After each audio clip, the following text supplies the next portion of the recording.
scheduling algorithms.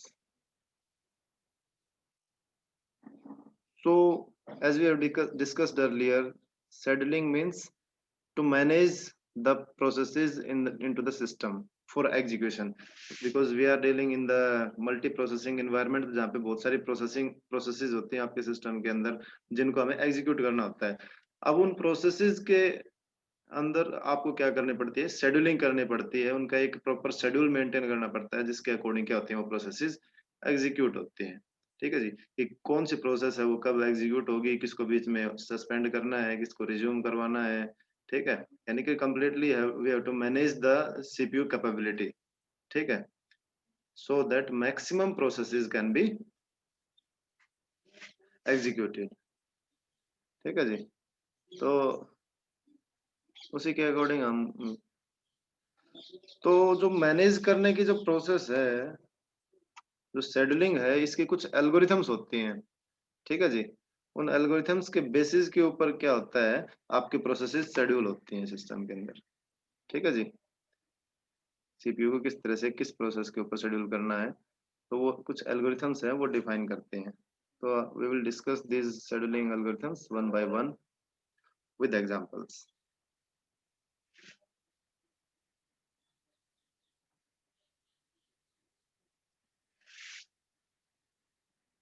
तो ये हम बता चुके हैं शेड्यूलिंग क्या होती है, कि भाई बहुत सारी प्रोसेसेस हैं, तो प्रोसेसेस को हमें वन बाय वन क्या करना पड़ता है, शेड्यूल करना पड़ता है आपके सीपीयू के पास उनको एग्जीक्यूट करने के लिए। ठीक है जी, तो उसके लिए क्या होती है, उसके लिए जो प्रोसीजर होता है उसको हम बोलते हैं शेड्यूलिंग। ठीक है, scheduling is of two types that we have discussed earlier also, preemptive and non preemptive। preemptive वो जो क्या हो इन बिटवीन, जिनको हम क्या कर सकें, प्रीएम्प्ट कर सकें। तो करंटली कोई प्रोसेस एग्जीक्यूट होने लग रही है, ठीक है, और उस प्रोसेस को हम बीच में सस्पेंड करके क्या करें, और दूसरी प्रोसेस को क्या करवा सकते हैं, रन करवा सकते हैं, वो होती है प्रीएम्प्टिव। यानी कि इसके अंदर जो रनिंग प्रोसेस है उसको हम इंटरप्ट कर सकते हैं। ठीक है, और इंटरप्ट करेंगे तो क्या होगा, वो रनिंग से वापस कहाँ पे आ जाएगी, रेडी स्टेट के अंदर। ठीक है, और वहां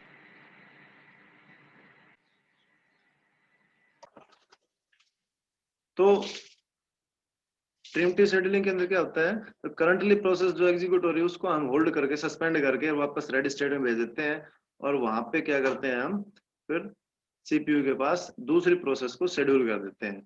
ठीक है, एग्जीक्यूशन के लिए, so that the CPU has to be utilised fully और up to the maximum extent, ताकि जो ज्यादा से ज्यादा आउटपुट जो हम ऑब्टेन कर सकें using the available resources of the system.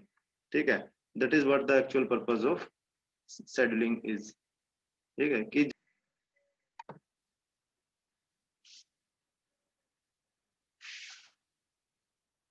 so that is what the actual purpose of preemptive scheduling। कि कोई हाई प्रायोरिटी प्रोसेस आ जाए, कोई ज्यादा इंपॉर्टेंट प्रोसेस आ जाती है इन बिटवीन, तो हम क्या कर देते हैं, जो ऑलरेडी जो रनिंग जो प्रोसेस है उसको हम प्रीएम्प्ट कर देते हैं। ठीक है, रेडी स्टेट के अंदर, और रनिंग के अंदर सीपीयू फ्री हो जाएगा, तो वहां पे आप दूसरी प्रोसेस जो हाई प्रायोरिटी प्रोसेस है उसको आप एग्जीक्यूट करवा सकते हो। ठीक है, तो that is the actual purpose of pre-emptive scheduling. Another one is non pre-emptive scheduling. In non pre-emptive, the reverse of preemptive is there. That means you can't interrupt the process when it is in running state. That means when the process once starts executing, so it will complete the execution, and after that the another process। तो non pre-emptive scheduling की बात कर रहे हैं हम।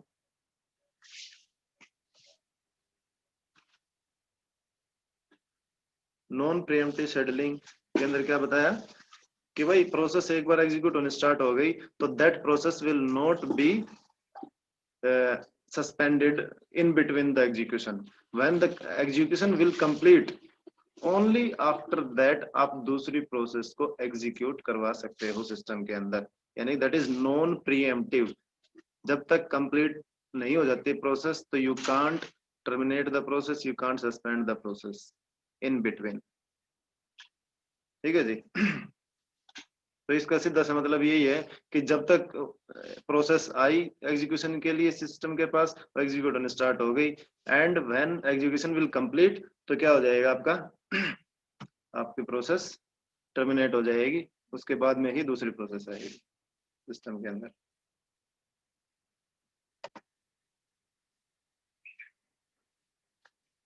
ठीक है, तो this was non pre-emptive scheduling. So then, before discussing about the scheduling algorithms, there are some formulas that we'll be using to solve the problems of scheduling using the scheduling algorithms। ठीक है जी। तो उसके अंदर सबसे पहले जो आता है वो होता है टर्न अराउंड टाइम का। ठीक है जी, टर्न अराउंड टाइम। तो टर्न अराउंड टाइम क्या होता है?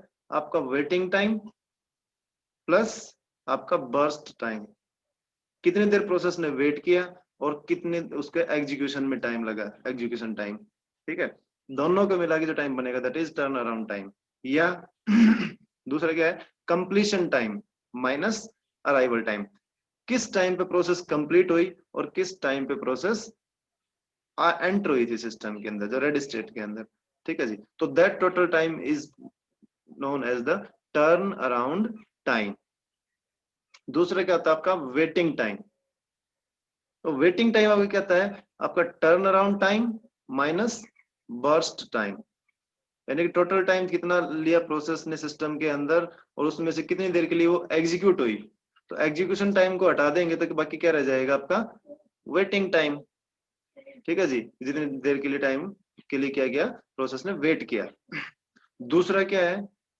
Completion time minus arrival time minus burst time. Complete किस टाइम पे कंप्लीट हुई उसमें से क्या माइनस कर देंगे, किस टाइम पे प्रोसेस आई थी वो, और उसमें से कितनी देर के लिए एग्जीक्यूट हुई थी प्रोसेस वो, तो आपका वेटिंग टाइम आ जाएगा।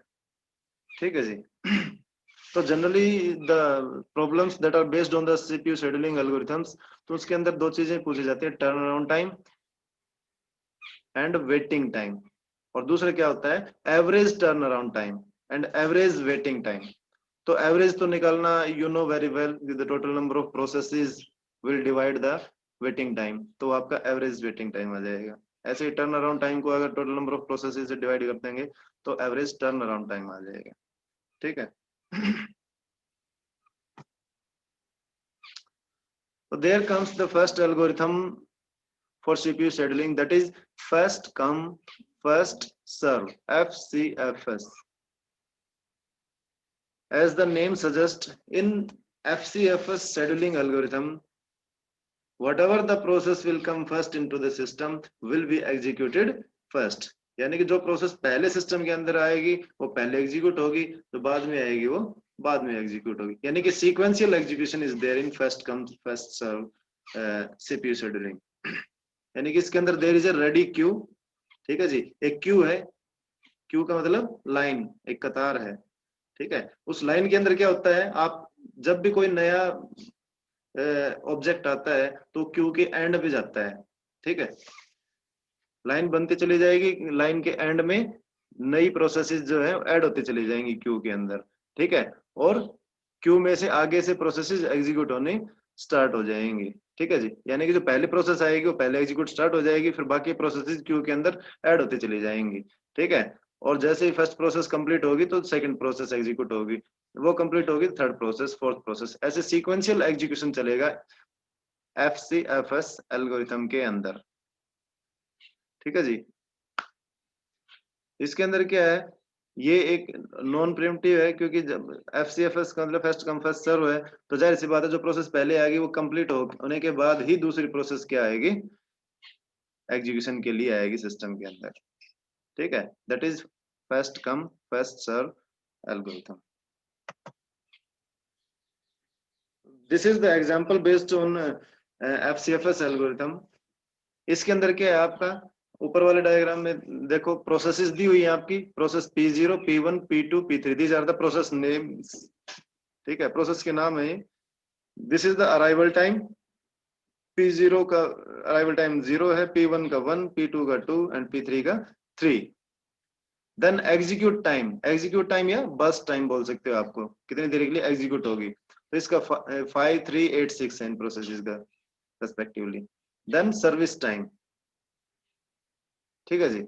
अब सर्विस टाइम क्या है, सर्विस टाइम हमें कैलकुलेट करना पड़ेगा, यानी कि कब प्रोसेस को सर्विस मिलेगी। तो कब सर्विस मिलेगी, प्रोसेस P0, अब नीचे इसको बोलते हैं गैंट चार्ट, जो नीचे वाला जो डायग्राम है इसको बोलते हैं गैंट चार्ट, ठीक है जी, GANTT चार्ट, जिसके थ्रू हम क्या करते हैं, आइडेंटिफाई करते हैं इनके sequence of execution of the processes को, ठीक है जी।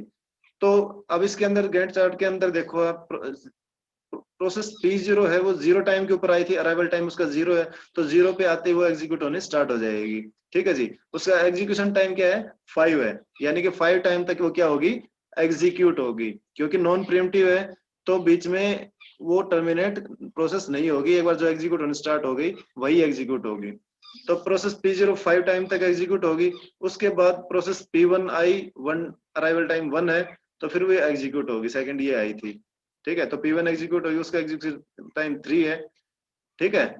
तो वो 5 पे स्टार्ट होके और 3 तक 8 तक चलेगी, 3 टाइम उसका एग्जीक्यूशन है, तो 8 तक एग्जीक्यूट होगी, यानी कि उसका सर्विस टाइम क्या हो गया, 5। प्रोसेस P0 का सर्विस टाइम 0 हो गया, 0 पे एग्जीक्यूट होने स्टार्ट हुई, P1 स्टार्ट हुई 5 पे, तो सर्विस टाइम उसका 5 हो गया, ठीक है। फिर P2 प्रोसेस है, उसका एग्जीक्यूशन टाइम 8 है, तो स्टार्ट हुई 8 के ऊपर और 8 टाइम के लिए वो एग्जीक्यूट होगी, तो 16 तक चलेगी, ठीक है जी। फिर 16 टाइम के ऊपर क्या होगा, प्रोसेस P3 है वो एग्जीक्यूट होगी 6 टाइम के लिए, और 22 तक वो एग्जीक्यूट होगी, उसके बाद सारे प्रोसेसेस क्या होगी, एग्जीक्यूशन कंप्लीट, ठीक है। तो this is the simplest algorithm that we use in CPU scheduling, जिसके अंदर प्रोसेस आई और एग्जीक्यूट होने स्टार्ट हो गई, ठीक है। फिर दूसरी प्रोसेस आई, वो एग्जीक्यूट होने स्टार्ट होगी। तो यहाँ पे हमें अराइवल टाइम देखना है कि जिसका अराइवल टाइम कम है पहले वो एग्जीक्यूट होगी। सबसे पहले तो प्रोसेस P0 आई थी, वो एग्जीक्यूट होगी, उसके बाद P1 का सबसे कम था अराइवल टाइम, तो फिर वो एग्जीक्यूट हुई, फिर P2 का 2 था वो एग्जीक्यूट हुई, और फिर P3 एग्जीक्यूट हुई, ठीक है। तो ये हो गया इनका service time.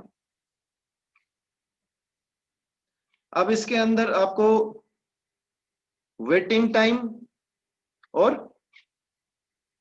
Turn around time calculate करना है, ठीक है। तो वेटिंग टाइम और टर्न अराउंड टाइम आपको कैसे कैलकुलेट करना है, ये फॉर्मूला हमने पीछे पढ़ा था, ठीक है। उसको आप यूज करके और इसके अंदर क्या कर लोगे, कैलकुलेट कर लोगे, ठीक है। देखो टर्न अराउंड टाइम क्या है आपका, completion time minus arrival time, completion time minus arrival time. और वेटिंग टाइम क्या है आपका, completion time minus arrival time minus burst time, ठीक है जी। तो देखो अब कंप्लीशन टाइम क्या है, गैंट चार्ट के अंदर देखो, प्रोसेस P0 का कंप्लीशन टाइम क्या है, 5 पे वो कंप्लीट होगी, तो 5 में से क्या आपको माइनस करना है, अराइवल टाइम, ठीक है जी। तो क्या हो जाएगा आपका, टर्न अराउंड टाइम हो जाएगा प्रोसेस P0 का। तो 5 माइनस क्या करना है आपको, अराइवल टाइम 0 है, तो यानी कि इसका टर्न अराउंड टाइम क्या हो जाएगा, 5। फिर दूसरी प्रोसेस P1 है, P1 का अराइवल टाइम 1 है और कंप्लीशन टाइम क्या है, 8, तो 8 माइनस 1, तो इसका क्या हो जाएगा, टर्न अराउंड टाइम 7। फिर प्रोसेस P2 है, उसका कंप्लीशन टाइम 16 है, अराइवल टाइम 2 है, तो यानी कि उसका टर्न अराउंड टाइम क्या हो जाएगा, 14। प्रोसेस P3 का कंप्लीशन टाइम 22 है और अराइवल टाइम 3 है, तो इसका टर्न अराउंड टाइम क्या हो जाएगा, 19, ठीक है जी। ये हो गया टर्न अराउंड टाइम सभी प्रोसेसेस का। एवरेज टर्न अराउंड टाइम निकालना है, तो क्या करोगे, चारों प्रोसेसेस का टर्न अराउंड टाइम ऐड करके उसके 4 से डिवाइड कर दो, ठीक है। तो आपका एवरेज टर्न अराउंड टाइम आ जाएगा, ठीक है। उसी तरीके से अब आप इसका वेटिंग टाइम देखो, ठीक है। अब वेटिंग टाइम क्या बताया, completion time minus arrival time minus burst time, burst time यानी कि एग्जीक्यूट टाइम। तो अब देखो कंप्लीशन टाइम क्या है, प्रोसेस P0 का 5, ठीक है जी, और अराइवल टाइम क्या है, 0, तो 5 माइनस 0 5, और एग्जीक्यूट टाइम क्या है, 5, 5 माइनस 5 0, यानी कि प्रोसेस P0 का कोई भी वेटिंग टाइम नहीं, वो 0 पे ही आई थी और 0 पे ही एग्जीक्यूट होनी स्टार्ट हो गई, तो there is no waiting time of P0 process. फिर P1 का कंप्लीशन टाइम 8 है, उसमें से क्या माइनस करना, अराइवल टाइम और एग्जीक्यूट टाइम, तो 8 माइनस 1 7 और 7 माइनस 3 4, तो उसका वेटिंग टाइम क्या हो गया 4। ऐसे ही प्रोसेस P2 का कंप्लीशन टाइम 16 है और उसका अराइवल टाइम 2 और एग्जीक्यूशन टाइम 8 है, तो उसको सब्ट्रैक्ट करेंगे तो क्या आ जाएगा, वेटिंग टाइम इसका 6 आ जाएगा। ठीक है जी। फिर आता है प्रोसेस P3 का कंप्लीशन टाइम 22 है, उसमें से अराइवल टाइम -3 कर दिया 19 और उसमें से -6 एग्जीक्यूट टाइम कर दिया तो 13। ठीक है जी, यानी कि 13 क्या हो गया इसका वेटिंग टाइम, यानी कि this is the time for which the process will wait for its turn to come. ठीक है, इतने वेटिंग टाइम के बाद प्रोसेस को टर्न मिली है एग्जीक्यूट होने के लिए, उसके बाद वो एग्जीक्यूट हुई है। ठीक है जी। अब एवरेज वेटिंग टाइम निकालना है, तो आप क्या करोगे, सभी प्रोसेस, चारों प्रोसेसेस का वेटिंग टाइम जो है उसको ऐड करके और उसको 4 से डिवाइड कर दो, तो क्या हो जाएगा एवरेज वेटिंग टाइम। ठीक है जी। So this is all about first come first serve algorithm, कि जो पहले प्रोसेस आएगी उसको पहले एग्जीक्यूट करेंगे हम, गैंट चार्ट के थ्रू ऐसे रिप्रेजेंट कर देंगे, वहां से हमें उसका कंप्लीशन टाइम पता चल जाएगा, सर्विस टाइम पता चल जाएगा, और उसके बेसिस के ऊपर हम क्या निकाल सकते हैं, एवरेज वेटिंग टाइम और एवरेज टर्न अराउंड टाइम। ठीक है जी। So this is all about FCFS scheduling algorithm. Rest of the algorithms we will cover in the next lecture.